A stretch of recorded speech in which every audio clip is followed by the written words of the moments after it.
भजन जड़ा बड़ा प्रचलित होया है, जो राम को लाए हैं हम उनको लाएंगे, राम को लाए हैं। लगता है कि राम नू लियाना किते आसान सी, राम तो साक्षात परमात्मा ने, वो तो सब नू लियाना लेने। मेरा साथ दो, हम हिंदू राष्ट्र बनाएंगे। एक आवाज लगातार उठ रही है हिंदू राष्ट्र दी।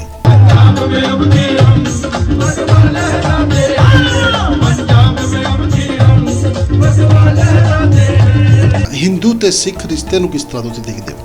भारत जो धर्मनिरपेक्ष देश है, जहाँ हर धर्म का सम्मान होता है, वहीं हिंदू और सिख क्या ये जो भाईचारा है, इसको मुझे नहीं लगता कि कोई इसमें फाड़ पाएगा या इसको कोई तोड़ पाएगा। कि 2024 ਦੇ ਵਿੱਚ ਕਨਈਆ ਮਿੱਤਲ ਜੀ ਪੰਜਾਬ ਦੇ ਵਿੱਚ ਕਿਤੋਂ ਚੋਣਾਂ ਲੜ ਸਕਦੇ ਨੇ?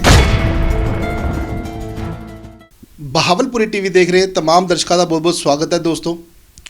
ਅੱਜ ਸਾਡੇ ਨਾਲ ਨੇ ਕਨਈਆ ਮਿੱਤਲ ਜੀ। ਕਨਈਆ ਮਿੱਤਲ ਜੀ ਜੋ ਕਿ ਸਨਾਤਨ ਧਰਮ ਦਾ ਲਗਾਤਾਰ ਪ੍ਰਚਾਰ ਕਰ ਰਹੇ ਨੇ। ਗੱਲ ਕਰ ਲੈਂਦੇ ਆ ਕਨਈਆ ਮਿੱਤਲ ਜੀ ਨਾਲ। कन्हैया मित्तल जी, बहावलपुरी टीवी पहला तो तुहाडा बहुत बहुत स्वागत है जी। नमस्कार, जय सिया राम, सत श्री अकाल। कन्हैया मित्तल जी, जेकर आप तुहाडी जिंदगी की शुरुआत की गल करिए तो किस तरह तुहाडी शुरुआत किद्दां हुई? देखिए, जो छोटे छोटे भजन मंडलियाँ चलती हैं पूरे शहर के अंदर, ये बड़ी ताकतवर होती हैं। मैं उन्हीं में से निकला हूँ और एल्बम के बिना कलाकार हूँ, बिना एल्बम का। कि जिस तरीके से सिंगर्स का ड्रीम होता है कि पहले हमारी एल्बम निकल जाए, उसके बाद हमारा नाम हो जाएगा, तो ये नए बच्चों के लिए एग्जाम्पल भी है कि आप अपना काम करते रहिए, पब्लिक प्यार करेगी तो आपको कहीं ना कहीं ले जाएगी। और 97 से इस भजन की यात्रा को मैंने शुरू किया हुआ है। आज लगभग 25 साल हो चुके हैं मुझे भजन गाते हुए, और ये अविरल बहती जा रही है। और ये सब खाटू श्याम जी और बालाजी महाराज की कृपा से, इन दोनों देवताओं का मैं भजन करता हूँ जो कि राजस्थान में विराजते हैं। और इन्हीं के आशीर्वाद से आज चाहे मैं देश में जाता हूँ चाहे विदेश में जाता हूँ, ये यात्रा चल रही है। जेकर आप गल कर लीए तुहाडे परिवार दे विचों कोई भजन संध्या करदा सी जितों तुहानूं प्रेरणा मिली या फिर किवें जी? नहीं, ऐसा कोई नहीं था। हाँ, ननिहाल में है, वो भी एक भजन मंडली है जो कि निष्काम भाव से काम करती है। कोई प्रोफेशनली कहीं पर भी कोई ना था, कभी भी ज़िंदगी में नहीं था, क्योंकि व्यापारिक परिवार से हम लोग आते हैं और व्यापार ही हमारा पहला कर्म है। आज भी मैं अपनी फैक्ट्री में जाता हूँ कभी कभी जब समय मिलता है, तो पिछोकड़ में कोई ऐसा नहीं था। जेकर तुहाडे परिवार की गल कर लीए, तुहाडे परिवार दे विच कौन कौन ने? तुहाडी मैरिज होई पई है या फिर परिवार दे होर कौन किहड़े जी ने? मेरी माँ है, मेरे बड़े भाई साहब हैं, भाभी जी हैं, उनके 3 बच्चे हैं, 2 बेटियाँ 1 बेटा। मेरे 2 बेटे हैं, मेरी धर्मपत्नी है। हमारे फादर साहब अभी 2019 में गोलोक में निवासी हो गए थे, और मिलजुल कर रहते हैं। छोटा सा परिवार है, छोटा सा घर है, और बस प्यार बांटते हुए रहते हैं। कन्हैया मित्तल जी, तुसी सिंगिंग दे नाल नाल जेकर आपां गल कर लीए धर्म प्रचार की गल करदे हो, ये सोच किद्दां तुहाडे दिमाग दे विच आई जी? देखिए, जब राम मंदिर का फैसला आया तो पूरे देश से सिग्नेचर करवाए गए। हम बहुत सारी जगह जाते थे तो कोर्ट का आदेश था कि जनता का भी मत लिया जाए, और जनता ने भी दिल खोल के अपने नाम के आगे सिग्नेचर करके कोर्ट को भेजा कि हम भी चाहते हैं हमारा राम मंदिर बने। सरकारें तब तक पराई हो सकती है जब तक वो हमारे धर्म के लिए काम ना करे, मगर जब कोई आदमी, कोई सरकार हमारे धर्म के लिए काम कर रही है और देश के अंदर उस धर्म के प्रति एक माहौल बनता है। आज पंजाब में हम लोग जाते हैं, पंजाब सरकार गुरुद्वाराओं के लिए इतना काम करती है जिसका कोई अंत नहीं, इतनी श्रद्धा रखती है। आज पंजाब में जाते हैं तो हम इधर गर्दन घुमाएं चाहे इधर गर्दन घुमाएं, हमें गुरुद्वारा साहब के दर्शन हो ही जाते हैं। और ऐसी ही सरकार पंजाब के लोग चुनते हैं, क्योंकि उनकी भावनाओं को वो आगे लेकर आती है। लोगों के अंदर ये जागरूकता होनी कि अपने धर्म को जागरूक रखो। ये राम मंदिर का फैसला एक तो मेरे लिए बहुत बड़ा मुद्दा था कि हमारे राम महलों में आ रहे हैं, और दूसरी चीज़ जिस तरीके से सनातन धर्म कमज़ोर होता जा रहा है। मैं ये नहीं कहूँगा हिंदू खतरे में होता जा रहा है। बड़ा अटपटा सा शब्द है ये कि देश के अंदर कोई खतरे में नहीं है, देश बड़ा सुरक्षित है। सनातन धर्म हल्का पड़ता जा रहा है, उसके रंग फीके होते जा रहे हैं। आप देखिए जिस तरीके से वैलेंटाइन डे है, वैलेंटाइन डे हर किसी को याद होगा, मगर ब्लैक डे भी है। 2019 में पुलवामा में हमारे सीआरपीएफ के 40 जवान शहीद हो गए, उनको कोई याद नहीं करता, लेकिन वैलेंटाइन डे को सर्वोपरि रखते हैं। वो भी तो नौजवान थे जो शहीद हुए, उनके भी तो माँ बाप हैं, उनके भी परिवार हैं। तो ये कहीं ना कहीं राष्ट्रभक्ति का रंग फीका पड़ता जा रहा है हमारे ऊपर, उसको उठाने के लिए हम लोग बात करते हैं। उसी तरह आज हिंदू बच्चे, कम उम्र के या गरीब बच्चे, गरीब परिवारों के बच्चे क्रिश्चियन बनते जा रहे हैं, चाहे वो मध्य प्रदेश हो, चाहे वो पंजाब हो, कई जगह और भी है, चाहे बिहार हो चाहे बंगाल हो।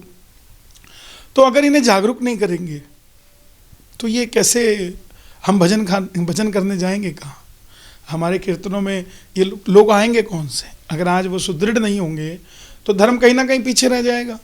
तो भजन के साथ अगर कोई जागरूक हो रहा है तो मुझे नहीं लगता कि वो किसी को ना पसंद होगा, सभी को पसंद है और लोग जग भी रहे हैं।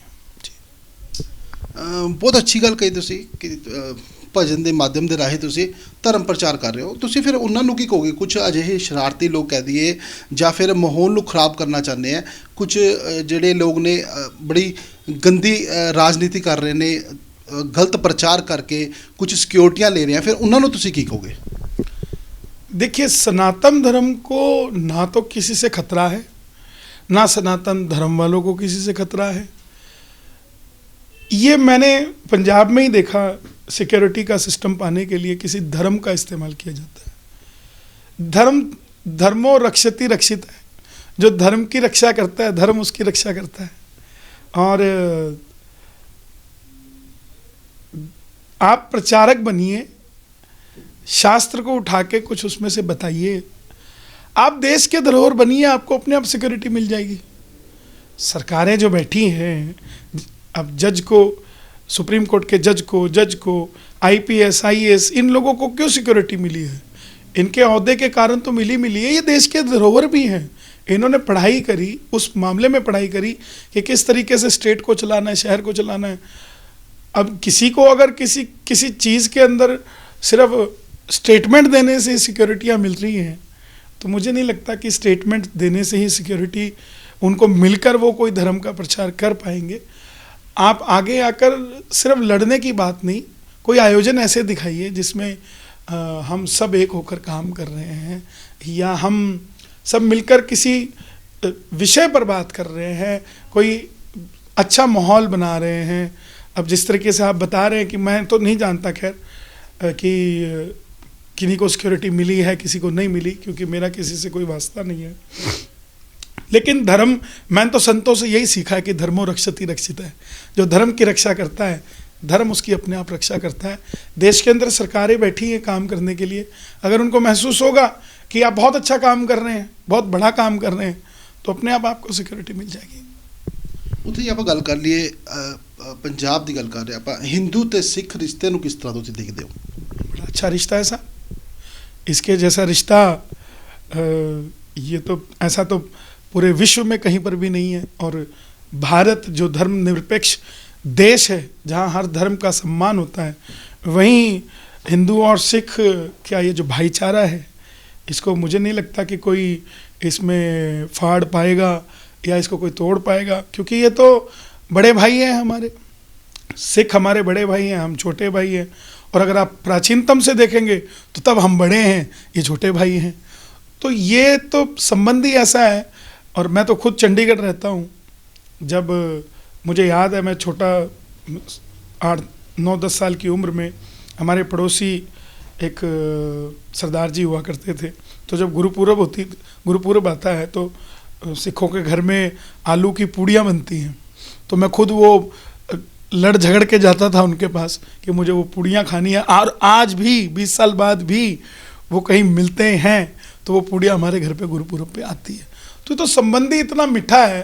और सिख कौम जितनी मीठी है यहाँ की, मैं क्या बात आपको बताऊँ कि मैं कई सिखों के घर में कीर्तन करने जाता हूँ, और जहाँ भी मैं जाता हूँ पंजाब में इतना प्यार मुझे मिलता है साहब। रात को कहीं भी, कभी रात को भूख लग गई तो अगर सर्दी का समय है, मक्की की रोटी सरसों का साग, हमारा कहीं ना कहीं अरेंजमेंट होता रहता है। जब जाते हैं तो देखते हैं सिख परिवार है। तो ये तो एक ही सिक्के के दो पहलू हैं। अब इनको कोई क्या कहता है, मुझे नहीं लगता कि इनके बीच में कोई प्रेम प्यार की कोई कमी है। ਫਿਰ ਇਸੀ ਦੇ ਵਿੱਚ ਕੁਝ ਅਜਿਹੇ ਸ਼ਰਾਰਤੀ ਅਨਸਰ ਨੇ ਜੋ ਗਲਤ ਬਿਆਨਬਾਜ਼ੀ ਕਰਕੇ ਇੱਕ ਦੂਜੇ ਨਾਲ ਫਾੜ ਪਾਉਣ ਦੀ ਕੋਸ਼ਿਸ਼ ਕਰਦੇ ਨੇ, ਫਿਰ ਉਹਨਾਂ ਲੋਕਾਂ ਨੂੰ ਤੁਸੀਂ ਕੀ ਕਹੋਗੇ? नहीं, मुझे नहीं लगता फाड़ पाने वाली कोई बात है। ये तो अपनी समझदारी है, अपने आप की खुद की विचारधारा क्या मायने रखती है। आजकल का नौजवान बड़ा समझदार है, 1 मिनट से पहले बात को समझ जाता है कि कहाँ बात कर रहा है। और मुझे ऐसा नहीं लगता कि कहीं कोई किसी तरीके से फाड़ पा रहा है। और जिनको लगता है वो ऑलरेडी बहुत समझदार लोग हैं, वो समझते हैं कि कौन किस तरीके से बात कर रहा है। ऐसा कुछ नहीं है। ਤੁਸੀਂ ਲਗਾਤਾਰ ਸਨਾਤਨ ਦਾ ਪ੍ਰਚਾਰ ਕਰਦੇ ਹੋ, ਉੱਥੇ ਹੀ ਆਪਾਂ ਬਾਲੀਵੁੱਡ ਦੀ ਗੱਲ ਕਰ ਲਈਏ ਤਾਂ ਬਾਲੀਵੁੱਡ ਦੇ ਵਿੱਚ ਕੁਝ ਸਨਾਤਨ ਲਈ ਅੱਛਾ ਨਹੀਂ ਪਰੋਸਿਆ ਜਾਂਦਾ, ਉਹਨੂੰ ਫਿਰ ਤੁਸੀਂ ਕਿਸ ਤਰ੍ਹਾਂ ਨਾਲ ਦੇਖਦੇ ਹੋ?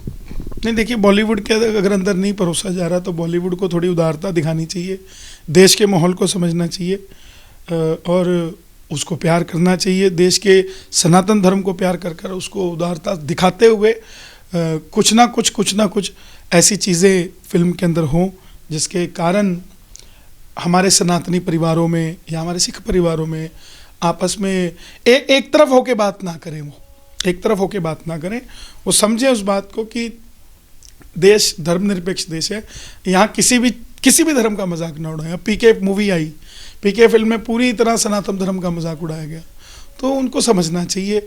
बड़ी हिट हुई, लोगों ने बड़ा प्यार किया, लेकिन उसके बाद हिंदू जागा, समझा कि हमारे साथ हो क्या रहा है, तो उसके बाद कोई ऐसा किसी ने कोई गलती नहीं करी।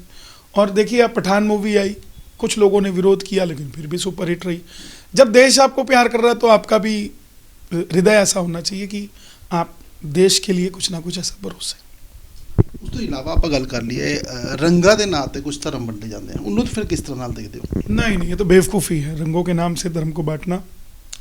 फिर तो संतरा आपका हो जाएगा, किन्नू मेरा हो जाएगा, फिर तो फ्रूट भी बढ़ जाएंगे, फिर तो हर चीज़ बढ़ जाएगी। रंगों के हिसाब से कभी भी धर्म रंग पे नहीं चलता, आपके अंदर धर्म का रंग होना ज़रूरी है। रंग तो बाबा नानक का चढ़ना चाहिए, रंग तो भगवान कृष्ण का चढ़ना चाहिए, रंग तो ऐसा चढ़ना चाहिए जो कि ऐसा चढ़े कि आप उसी मस्ती में रहें। ये रंगों का तो कोई रौला ही नहीं है साहब। ਕਨਈਆ ਮਿੱਤਲ ਨੂੰ ਬੜੇ ਲੋਕ ਸੁਣਦੇ ਨੇ, बड़े लोग पसंद करते ਨੇ, कन्हैया किस ਨੂੰ ਸੁਣਦੇ ਨੇ? मैं सच बताऊं तो मुझे समय ही नहीं मिल पाता। मैं पहले सुनता था, लेकिन ये पिछले 2-4 सालों से मुझे बिल्कुल भी समय नहीं मिल पाता, क्योंकि मैं खुद लिखने में मशरूफ़ रहता हूँ, कभी गाने में मशरूफ़ रहता हूँ, कहीं ना कहीं कोई ना कोई कार्यक्रम रहता है, तो समय नहीं मिल पाता। और जब कभी हाँ समय मिलता है तो मैं हमारे गोलोक निवासी विनोद अग्रवाल जी को सुनता हूँ, आदरणीय नंद किशोर नंदू जी को सुनता हूँ, चंचल जी को सुनता हूँ, लखा जी को सुनता हूँ। मैं गाने नहीं सुनता, ना गज़लें सुनता, क्योंकि पता नहीं क्यों शुरू से ऐसा है। 2-4 गाने होंगे तो वो भी पुराने होंगे जो अच्छे लगते हैं, बाकी नहीं सुनता कुछ। ਤੁਹਾਡਾ ਨਾ ਇੱਕ ਭਜਨ ਜਿਹੜਾ ਬੜਾ ਪ੍ਰਚਲਿਤ ਹੋਇਆ, जो राम को लाए हैं हम उनको लाएंगे, राम को लाए हैं। लगता है कि राम ਨੂੰ ਲਿਆਣਾ ਕਿਤੇ ਆਸਾਨ ਸੀ? राम ਤਾਂ साक्षात परमात्मा ने, वो तो सब ਨੂੰ ਲਿਆਣਾ ਲੈਣੇ। देखिए, मैं आपने मुझे बड़ा अच्छा सवाल किया, और ये सवाल सुन के मैं इतना परिपक्व हो चुका हूँ इस सवाल से कि सवाल का मैं जो जवाब दूंगा वो सब उसको एग्री कर जाएंगे। मगर मैं आपसे छोटा सी सवाल पूछना चाहता हूँ। अगर आपके घर के पास आप मंदिर बना रहे हैं, उस मंदिर की मूर्ति को आप लेकर आ रहे हैं, आप जयपुर गए और आपके मान लो पिताजी वो मूर्ति लेकर आ रहे हैं, तो आपको कोई पूछे कि वो राम को कौन लेकर आ रहे हैं जयपुर से, तो आप उनको यही कहोगे ना कि पिताजी राम को लेकर आ रहे हैं। ये तो नहीं कहोगे मूर्ति पिताजी को लेकर आ रही है, या ये कहोगे?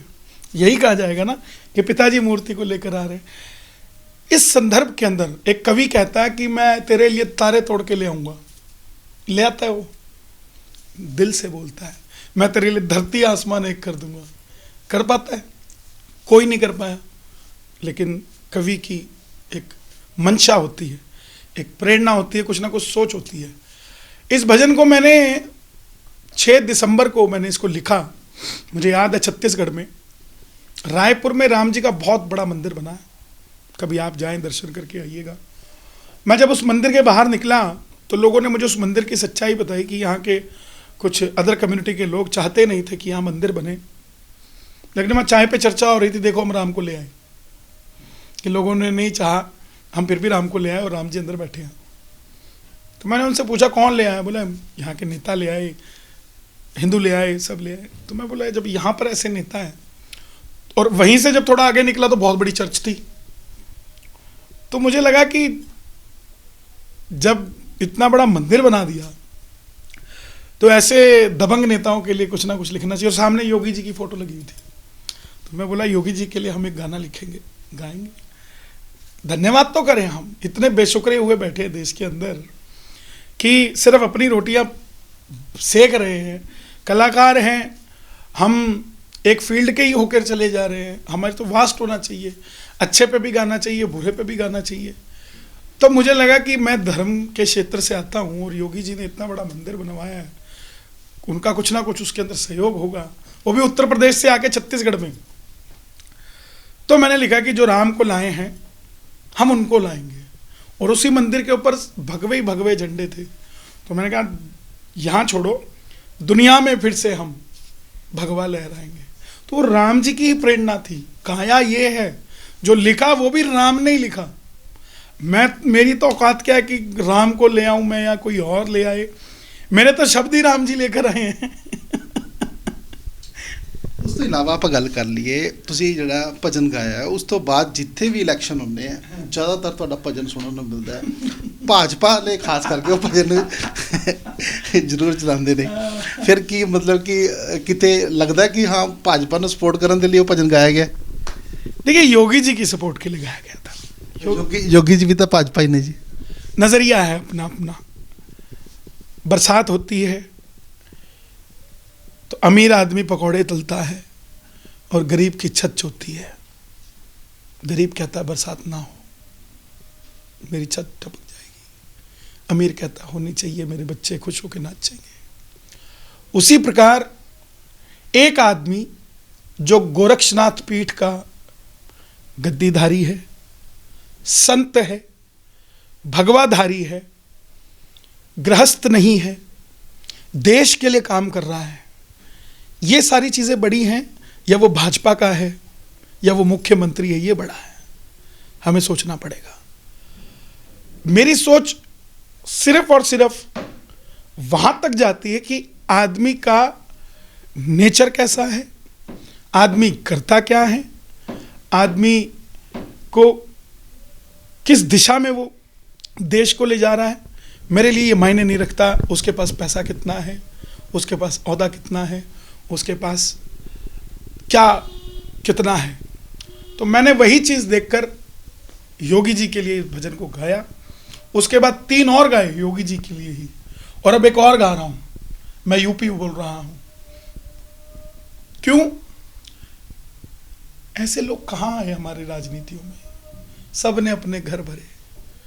आपको खुद को पता है, जनता को खुद को पता है। जितने लोग आए, किसी ने अपने स्कूल बना लिए, अपने कॉलेज बना लिए, अपने खेत बना लिए, अपने कॉलेज बना लिए। ये आए हैं जिनकी घड़ी जो है हाथ में 700 रुपए की है साहब, चप्पल पाँव के अंदर 400 रुपए की है। सगे माँ बाप, सगे भाई बहन चाय का ठेला लगाते उत्तराखंड में।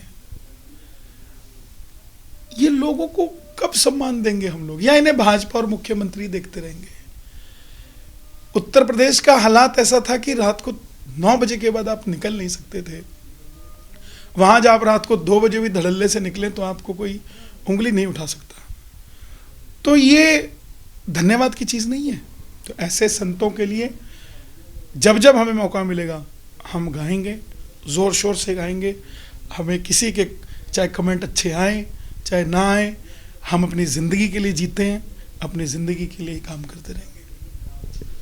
नहीं विजतल जी, जेकर आप ਤੁਹਾਡੇ रिश्ते की गल कर लीए, योगी जी नाल किस तरह के रिश्ते ने ਤੁਹਾਡੇ जी? देखिए मैं उनका शिष्य हूँ, वो हमारे गुरु हैं। मुझे उन्होंने पूछा कि आपको क्या हम दें?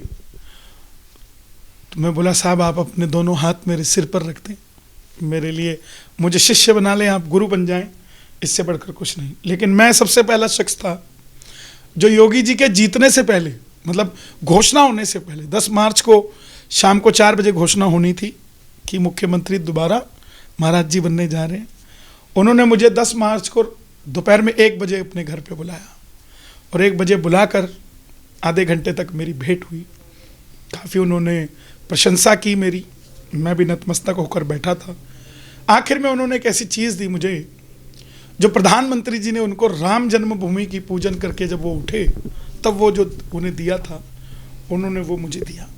बोले हम आपको इससे बढ़कर कुछ नहीं दे सकते। तो ये हमारा नाता है, बाकी हमारा कोई राजनीतिक बात नहीं। हाँ, मैं जाता हूँ तो पंजाब की चर्चाएं होती रहती हैं, आपस में बातें चलती रहती हैं और पंजाब को बड़े अच्छे दृष्टिकोण से देखते हैं वो, लेकिन हर हालात उन तक पहुँचे हुए हैं, हर चीज़ की उन्हें जानकारी है, उसके लिए भी वो सोचते हैं, चिंता भी करते हैं, क्योंकि वो संत हैं, संत हृदय नवनीत समाना।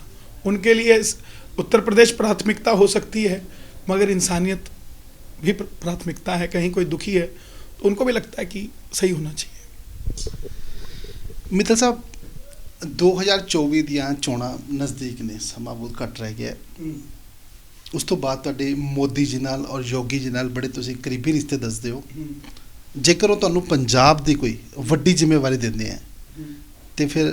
नहीं, ऐसा कुछ नहीं। देखिए, मैं भजन गाता हूँ और मुझे तो ये नहीं पता लग रहा कि आप मुझसे ऐसा सवाल क्यों कर रहे हैं।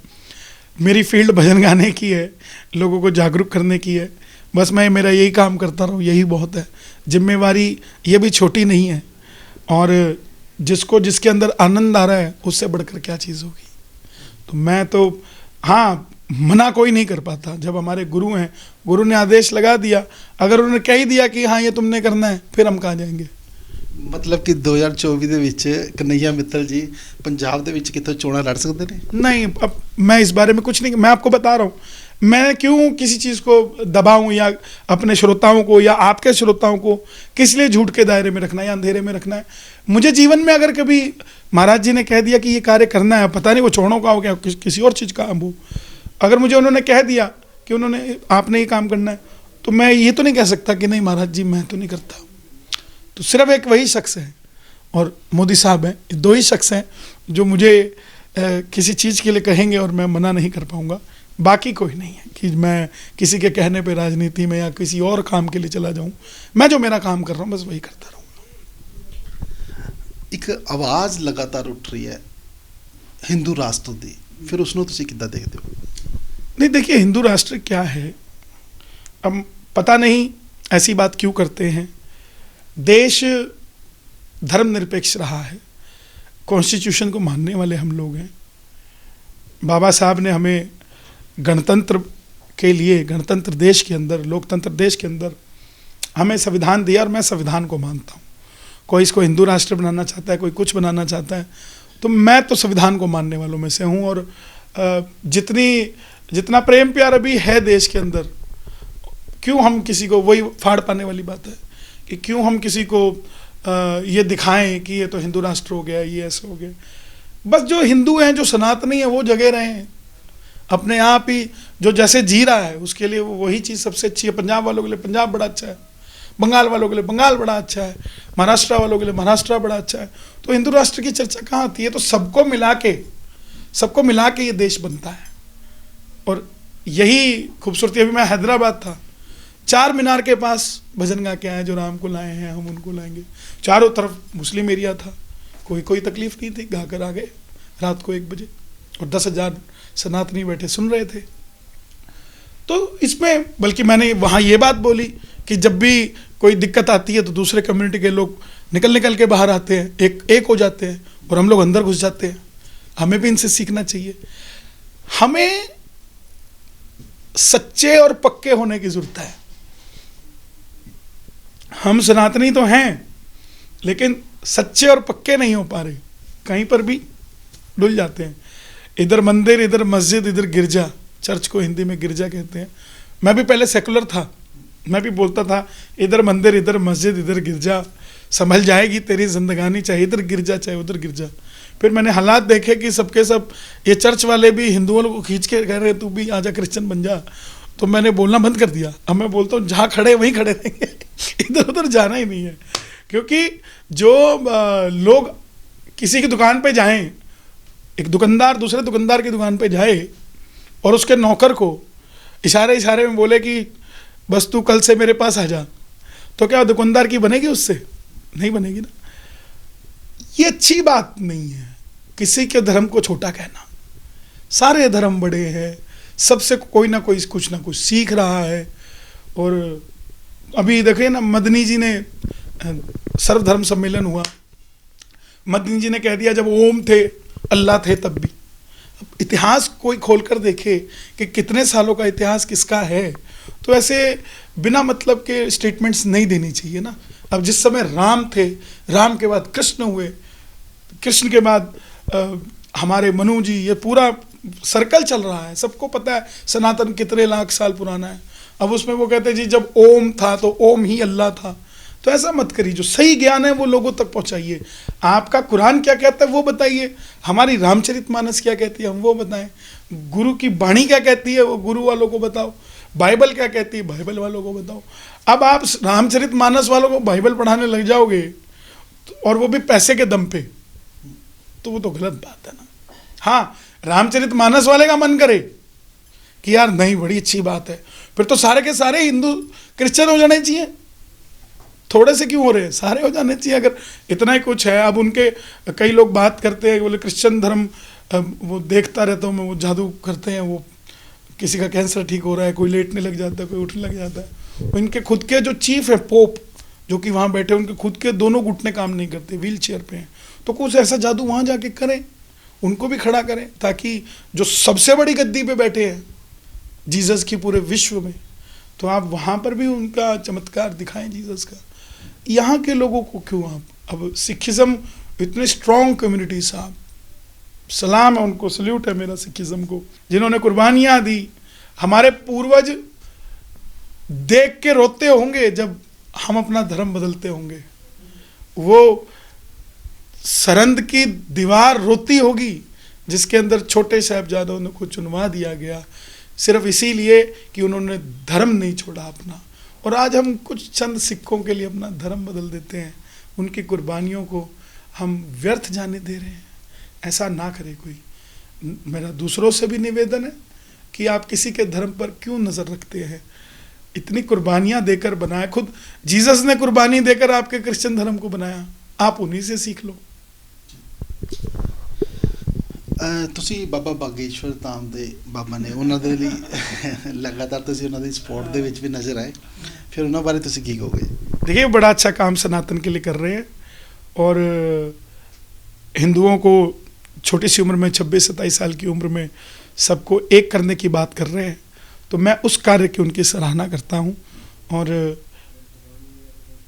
वो इसी प्रकार देश की सेवा, सनातनियों की सेवा करते रहे, उनको भगवान और बल दे, महादेव उनके मस्तक पर विराजमान हो, यही मांगता हूँ मैं।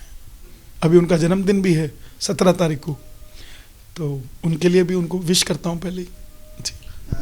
ਤੁਸੀਂ ਵਿਸ਼ ਤਾਂ ਕੀਤੀ, ਬਟ ਲੇਕਿਨ ਪਿੱਛੇ ਉਹਨਾਂ ਦੀ ਇੱਕ ਵੀਡੀਓ ਵੀ ਆਈ, ਕਹਿੰਦੇ ਸੋਸ਼ਲ ਮੀਡੀਆ ਤੇ ਕਾਫੀ ਲੋਕ ਜਿਨ੍ਹਾਂ ਨੂੰ ਪਤਾ ਨਹੀਂ ਹੁੰਦਾ ਕਿ ਮੇਰਾ ਜਨਮ ਦਿਨ ਕਦੋਂ ਹੈ, ਤੇ ਅਲੱਗ-ਅਲੱਗ ਤਰੀਕਾ ਨਾਲ ਸੋਸ਼ਲ ਮੀਡੀਆ ਤੇ ਬੜਾ ਪ੍ਰਚਾਰ ਕਰ ਦਿੰਦੇ ਆ, ਤੇ ਉਹਨਾਂ ਤੇ ਮੈਂ ਕਾਰਵਾਈ ਵੀ ਕਰਾਂਗਾ ਅਜੇ ਲੋਕ ਜਿਹੜੇ ਗਲਤ ਪ੍ਰਚਾਰ ਕਰਦੇ ਨੇ।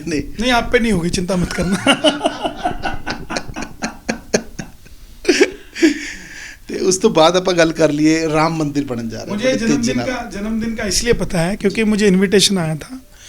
इनविटेशन इसलिए आया था कि जन्मदिन का उत्सव है और कुछ कन्याओं का विवाह कर रहे हैं, लेकिन मेरे पास समय नहीं था, इसलिए मुझे कन्फर्मेशन है जी। ਉਸ ਤੋਂ ਬਾਅਦ ਆਪਾਂ ਗੱਲ ਕਰ ਲਈਏ ਰਾਮ ਮੰਦਿਰ, ਜਿਹੜੀ ਸਭ ਤੋਂ ਵੱਡਾ ਮੁੱਦਾ ਚੱਲ ਰਿਹਾ ਸੀਗਾ, ਜਿਸ ਦਾ ਤੁਸੀਂ ਵੀ ਬੜਾ ਪ੍ਰਚਾਰ ਕੀਤਾ, राम मंदिर बनने जा रहे हैं, किस तरह ਨਾਲ देखते हो? देखिए मैंने महाराज जी को पूछी थी ये बात कि एक्चुअल डेट क्या है, क्योंकि पुराने ज़माने में आपने भी सुने होंगे मंदिर वहीं बनाएंगे, तारीख नहीं बताएंगे, लोगों ने मजाक उड़ाया था, लेकिन अब मंदिर भी वहीं बनाएंगे और तारीख भी बताएंगे। तो उनसे पूछा मैंने कि तो उन्होंने बड़े मुस्कुराते हुए जवाब दिया कि बसंत पंचमी 2024 की उस दिन रामलला तंबू से महलों में आ जाएंगे। और मेरा तो मानना है कि बसंत पंचमी के दिन पीला वस्त्र होगा और भगवा हो जाएगा। तो ये इससे बड़ा समीकरण तो हो ही नहीं सकता। तो 2024 में जनवरी के महीने में ही रामलला मंदिर में विराजमान हो जाएंगे और हम सबको सौभाग्य मिलेगा। अयोध्या में जहाँ डर लगता था जाने में, वहाँ जाने को दिल तरसा करेगा। बस इसे ही राम राज्य कहा जाता है। और उस राम ने 500 साल तक तंबू में काट दिए साहब। एक बच्चे की शादी को 10 साल हो जाए और उसके पास 5 साल का बच्चा गोद में हो और छत किराए की हो, उसकी धर्मपत्नी भी रोज कहती होगी अपना मकान कब होगा साहब। वो सीता जी भी राम जी से रोज सवाल करती होगी अपना महल कब होगा, क्या हम ऐसे ही बैठे रहेंगे।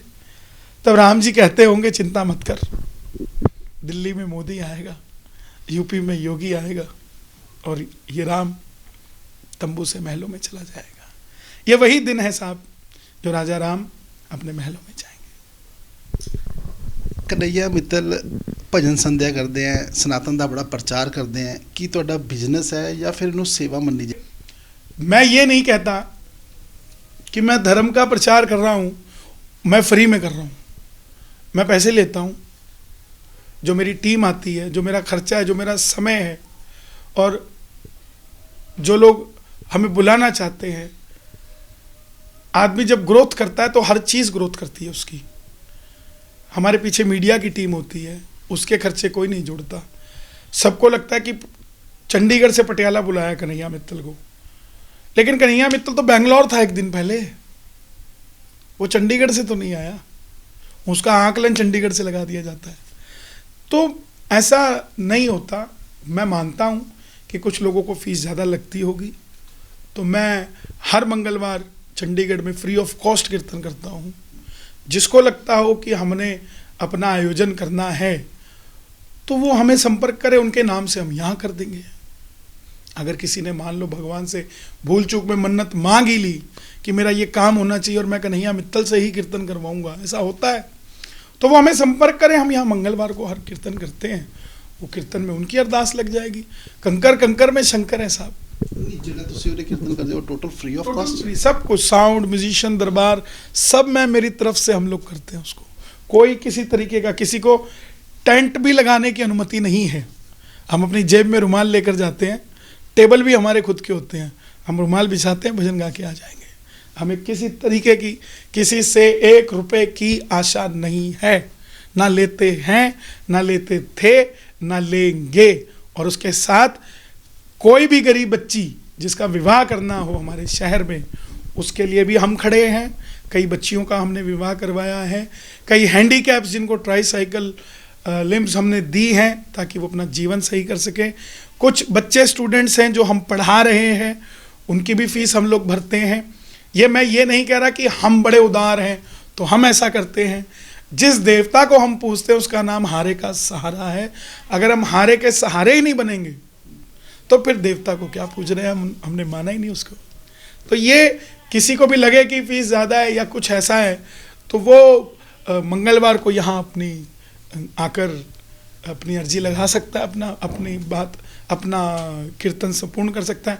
अब कोई हमें यहाँ से ऑस्ट्रेलिया बुलाएगा तो वैसे तो हम जाने वाले हैं नहीं साहब। हमारे लिए भी, मैंने 19 साल तक इसको फ्री ऑफ कॉस्ट गाया। 97 से 2016 तक मैंने कोई पैसा नहीं लिया, सब जानते हैं। लेकिन जब मुझे उसके अलावा भी कोई काम करना, अपनी गृहस्थी चलानी है और अपने जीवन को कहीं स्टैंड देना है कि मैं भी, कोई भी आदमी हो, घर जाता है तो दरवाजे पर उसको लगता है कि 2 रुपए लेकर वो अपने घर में जाए। अब वो परमात्मा की कृपा से 2 के 100 हो जाए तो उसकी तो गलती नहीं है। उसकी कृपा अगर ऊपर वाले ने कर दिया आदेश तो आप कुछ नहीं कर सकते। ये फील्ड ऐसी है भजन की जिसमें कलाकार की कोई एमआरपी नहीं होती साहब। जिसका जितनी चढ़ाई होती है, जितने भजन चलते हैं, जितने गाने चलते हैं, वो उस हिसाब से चार्ज करता है। जितनी उसकी जितना उसका समय लगता है उस काम के लिए, तो उस हिसाब से वो काम करता है। राम मंदिर बनने जा रहा है जी, उसके लिए कुछ भजन तैयार किए, बिल्कुल जी, काफ़ी तैयारियां चल रही है। अभी हम लोगों ने एक भजन अभी अभी गा रहे हैं हम सबके बीच में। अयोध्या के राजा भारत है आपका, महलों में आओ स्वागत है आपका।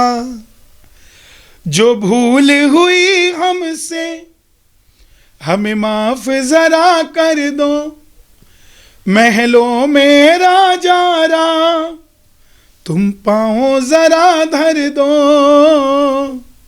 अयोध्या के राजा भारत है आपका, महलों में आओ स्वागत है आपका।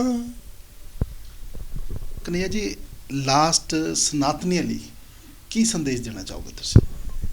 कंधों से ऊंची छाती नहीं होती, धर्म से बड़ी कोई जाति नहीं होती। दीपक ही बुझ गया तो बाती का क्या करोगे, हिंदू धर्म ही नहीं रहा तो जाति का क्या करोगे। तो मेरा निवेदन है आप सब एक होकर हम काम करें, एक होने से ही हम सबका भला है। अपने आप को बनिया, ब्राह्मण, शर्मा, वर्मा, बाल्मीकि, ठाकुर, यादव कहलाने से अच्छा हम हिंदू कहलाएं, ताकि ये जाति पाति का भेदभाव खत्म हो। बहुत बांट लिया इन जाति पातियों ने, नेताओं ने हमें बहुत बांट दिया। अब एक होकर हम काम करें, अपने समाज को सुदृढ़ करें। जाट कम्युनिटी में गुजर कम्युनिटी सम्मानित होती नजर आए, बनिया कम्युनिटी में शर्मा कम्युनिटी सम्मानित होती नजर आए, वर्मा कम्युनिटी में, सोनी कम्युनिटी में। इस तरीके से जब चलन चलेगा तब जाकर मजा आएगा। हमें अपने आप, अपने वालों को भी सुदृढ़ करना। अगर मैं अग्रवाल हूं तो पंजाब के जितने भी अग्रवाल हैं उन सबसे मैं निवेदन करता हूं कि हमें जाति पाति छोड़नी चाहिए। और हमारे जितने भी बनिए हैं, जितने भी हमारे अग्रवाल समाज के लोग हैं, वो सदैव समाज के लिए आगे रहते हैं। तो इस काम में भी वो आगे आए। हम सब मिलकर एक ऐसे पंजाब की, एक ऐसे भारत की, एक ऐसे राष्ट्र का निर्माण करें जिसको देखकर लोग कहें कि सच में ये सोने की चिड़िया नहीं, अब ये सोने का शेर है। जी, बहुत बहुत धन्यवाद जी। शुक्रिया। जय सिया राम। ਸੋ ਇਹ ਸਨ ਕਨਈਆ ਮਿੱਤਲ। ਅੱਜ ਦੀ ਪੇਸ਼ਕਸ਼ ਲਈ ਇੰਨਾ ਹੀ। ਮੈਨੂੰ ਦਿਓ ਇਜਾਜ਼ਤ।